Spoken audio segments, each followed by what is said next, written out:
So after 2 years at the club, I think it's time that I finally come round to it that we should now, after no trophies, no progression, sack Enzo Maresca and also Hugo Viana because he's been a part of that as well. What's that now? I've just started recording. Reminder, it's 2026. Maresca's just joined. We haven't even had a pre-season game yet. Oh, that can't be true. Let me look it up. We're 2 years down the line. What's it on about? Man City fixtures. Man City versus Inter Milan tomorrow, 12:30. No. Twitter must be right. See, there we go. There's all the discourse there. See, Maresca out, Viana out. What's going on? Am I going crazy here? That's right. We haven't even had pre-season yet, and people are seriously asking and putting all this negative stuff not only onto Maresca but onto Viana. I've also seen some stuff on Caldoon. Now, I made a video on this, literally the one before the last, and that one I talked about the same sort of things, but in that one I was more focused on why we need to get behind it, why it's a process. This one I'm genuinely just asking, why is there so much negativity? Now, again, like I said in that video, a lot of what I've seen is coming from Twitter. You shouldn't take Twitter as seriously. Yes, I get that. There's a lot of trolls, a lot of rage baiters, whatever you want to call them. But these people, regardless of if they're trolls or rage baiters, are still part of the fan base. Like, these are still people getting behind the club, and the sort of stuff I've seen is crazy. Now, obviously, we've sold Trafford not too long ago. There was a big thing between him and Donnarumma. I don't care which one of them you would have preferred to be the starting goalkeeper. Obviously, we know now it's going to be Donnarumma. Donnarumma had his flaws, absolutely. I'm not denying that. But again, like I said in the last video, I was watching the Mancunian way. There was something in the last video that I said came up with that, which I brought up. There was another thing that came up in a later stream that I've watched since that video, in which I have to bring up in this one, and that is a City fan again. A City fan, let's get that straight. Fair enough if you're a rival fan, just saying us, just to get this sort of reaction out of us City fans. You know what? Like, you're a bit of a knob for doing that, but fair play, like, you've rattled me. But if you are actually a City fan, this is crazy. And I saw a comment saying something like, can't wait to come back here again, as in on the Mancunian Way stream, when Donnarumma's cost us some points like he did at West Ham last season. You can't wait. That's a City fan saying that. A City fan. Now, am I denying that Donnarumma cost us points last season?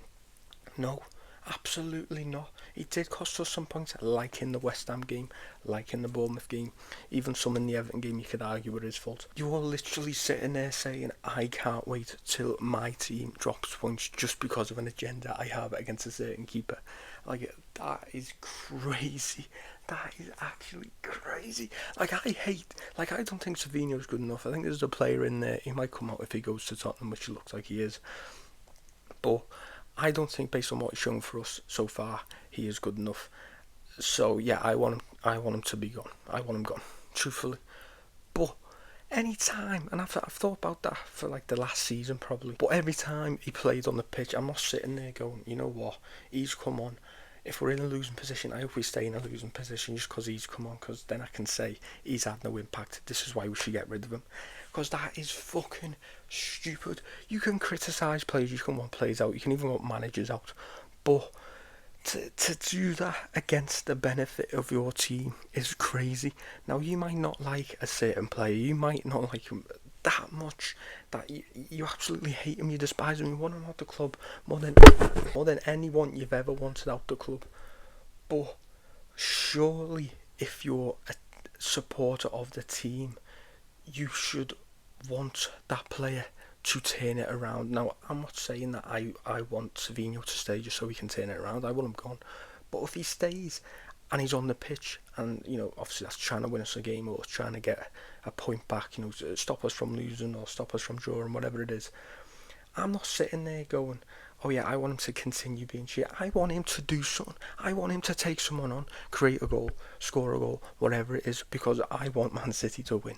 This is where I'm just, it's crazy that people can't put their agendas aside for when we're talking about the benefit of the club. Now, the second one I was on, it's also to do with Trafford. Obviously, we sold Trafford, which means, we don't want Bettinelli. He's there to be the third choice keeper. Obviously, we had to sign a new goalkeeper. It seems like we're bringing in Rulli from Marseille. I think he is for £2 million. Now, I don't know a lot about him. I'm pretty sure I have heard his name before. I'm pretty sure it's from FIFA. I do remember he played for Villarreal against United in that final, stopped them from winning, so well in the lad. Welcome to City, my friend, if you are on your way. I am seeing people put stuff up like this. So as you'll be able to see on your screens, I'm looking at it on my laptop in a minute and film on my phone. Here's a post that City Extra put out saying, Man City have reached an agreement with Rulli over a 2-year contract while we're continuing negotiations with Marseille. This was a bit before the £2 million fee came out. Then we go and look at the comments. We need big signings, not this shit. Our board are fucking useless and disgusting. Like, big signings. We need big signings. The bloke is coming in to be the second choice keeper. Now, yes, you can still have a horrible time as a second choice keeper, like Kepa did for Arsenal in the final. And we know he's probably going to have second choice keeper, which is looking like it's Rulli. It's probably going to play in all the games, I don't know how Maresca does it, but under Pep, even in the finals, he doesn't change back to who usually starts in like the league and the Champions League and stuff. Now, he might be dog shit, and we can have that sort of opinion when he comes in and we see it. But realistically, he just needs to not be absolute diabolical and just blatant errors, and he's fine. Because all we need him for is the cup games. Yes, there might be a certain situation where unfortunately Donnarumma gets injured or something and he needs to come in. But in that case, we're probably going to go out and sign someone in January anyway to come in and be the main goalkeeper, not rely on him.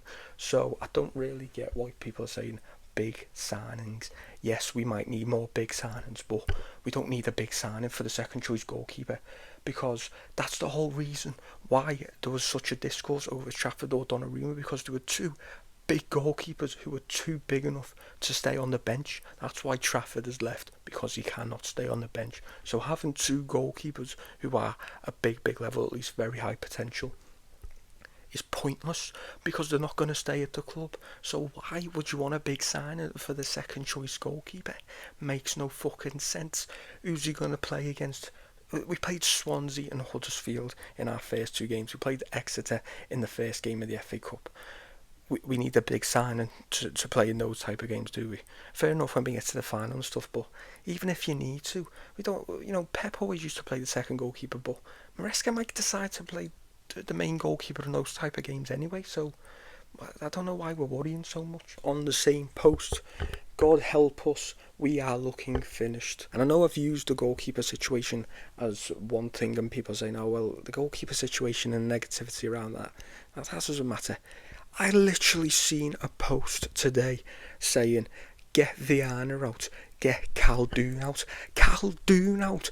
Mate, if it weren't for him and Sheikh Mansour, yes, he puts the funds into the club, whatever.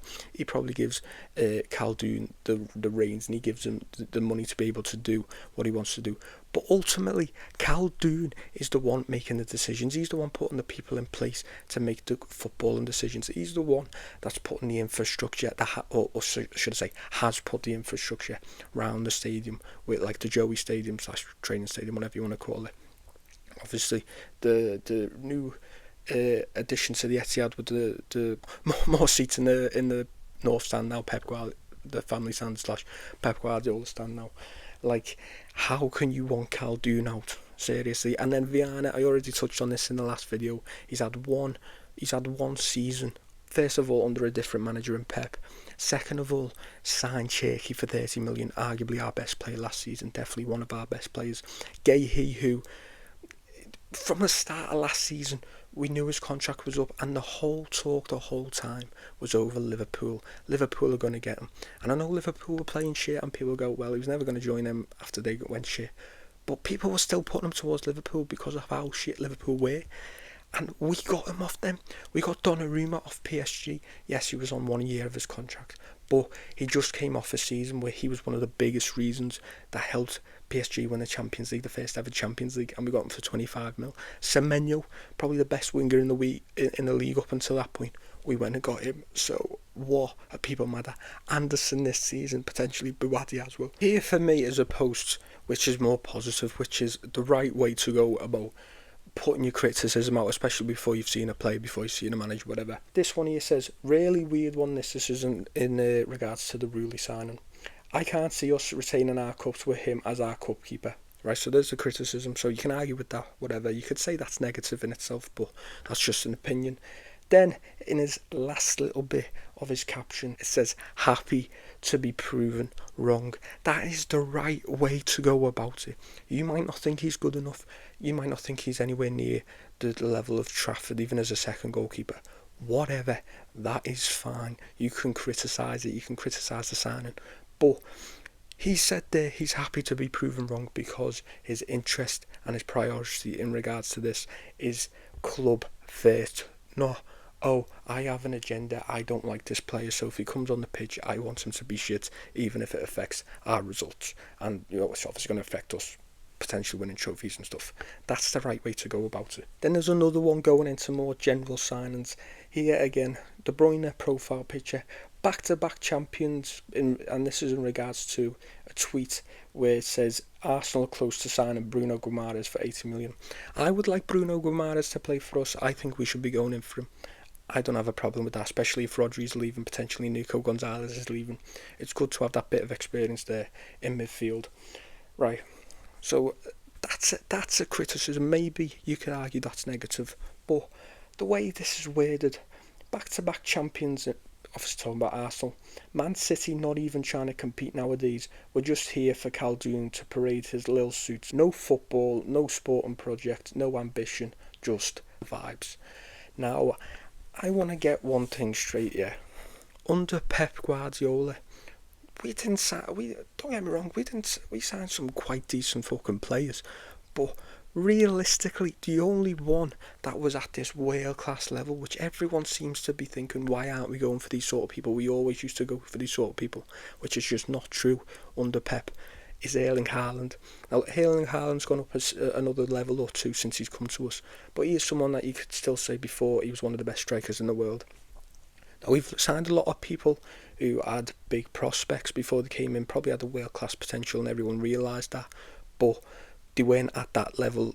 They weren't already at the world-class level when we bought them. Rodri came in, and I remember when we bought him, a lot of people, whether it be our fan base or different fan bases, were sitting there going, so we've gone to Atletico Madrid and we've decided to take this Rodri bloke instead of Partey, who plays in a similar position. That's what people were saying.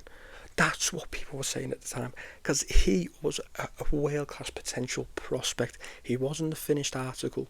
We brought him in.